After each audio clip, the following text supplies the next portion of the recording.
Plum cake বানানোর জন্য আমি এখানে নিয়ে নিয়েছি কিশমিশ আর টুটি ফুটি। তোমরা চাইলে ব্ল্যাকবেরি ব্লুবেরিও ইউজ করতে পারো। আমি এখানে একটা পাত্রে অরেঞ্জ জুস নিয়ে ওই টুটি ফুটি আর কিশমিশগুলো দিয়ে দিচ্ছি। তারপর ওগুলো ভালো করে মিক্সড করে 1 ঘন্টার জন্য আমি ওটা চাপা দিয়ে রাখবো। একটা পাত্রে আমি এরকম কাপের প্রায় 2 কাপ মতো ময়দা নিয়ে নিয়েছি। হাফ চামচ বেকিং সোডার একটা 10 টাকার প্যাকেটের আমুল দুধ দেবো। একদম 1 চিমটে নুন দিচ্ছি আর দিচ্ছি মিক্সিতে ডাস্ট করে রাখা চিনি। কিছুটা কফি পাউডার আমি এর মধ্যে অ্যাড করছি, দিয়ে সবকিছু ভালো করে একসাথে মিক্সড করে নেবো। যে কাপের মেজারমেন্টে আমি ময়দা নিয়েছি সেই কাপের 1 কাপ উষ্ণ গরম দুধ নিয়ে তার মধ্যে আমি একটু ভিনিগার দিয়ে ভালো করে মিক্সড করে নেবো। কেকের জন্য এই বাটার মিল্কটা কিন্তু খুবই প্রয়োজনীয়। হাফ চামচ ভ্যানিলা এসেন্স ওই দুধেই আমি মিক্সড করে দেবো। 1 ঘন্টা ভেজার পরে মিক্সারটার মধ্যে আমি ময়দাটা পুরোপুরি দিয়ে দেবো, দিয়ে ভালো করে ওর মধ্যে মিক্সড করব। এর মধ্যে আমি একটু মেল্টেড বাটার আর ভেজিটেবল অয়েল অ্যাড করব।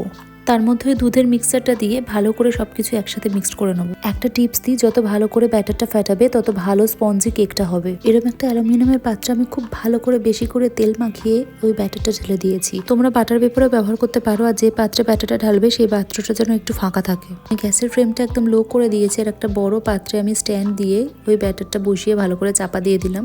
20 মিনিট বাদে আমি আমাকে চাপাটা খুলে ওর ওপরে একটু টুটি ফুটি কিশমিশ আর কুচনো ক্যাডবেরি দিয়ে দেবো। প্রায় 1 ঘন্টা বাদে আমি চাপাটা খুলে দেখলাম আমার কেক একদম রেডি। কেকটা ঠান্ডা হলে তবেই আমি পাত্রে ঢালবো।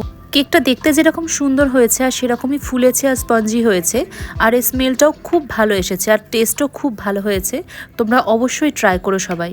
তোমাদের আগে আমি দেখাতে আর বলতে ভুলে গেছিলাম, তাই এখন দেখাচ্ছি। আমি এই ব্যাটারটার মধ্যে কাজু বাদাম কুচি দিয়েছিলাম, তোমরা অন্যান্য বাদামও আরও কুচিয়ে দিতে পারো। তো চলো আজকের ভিডিওটা এই পর্যন্তই। ভালো লাগলে একটা লাইক শেয়ার কমেন্ট করতে ভুলো না।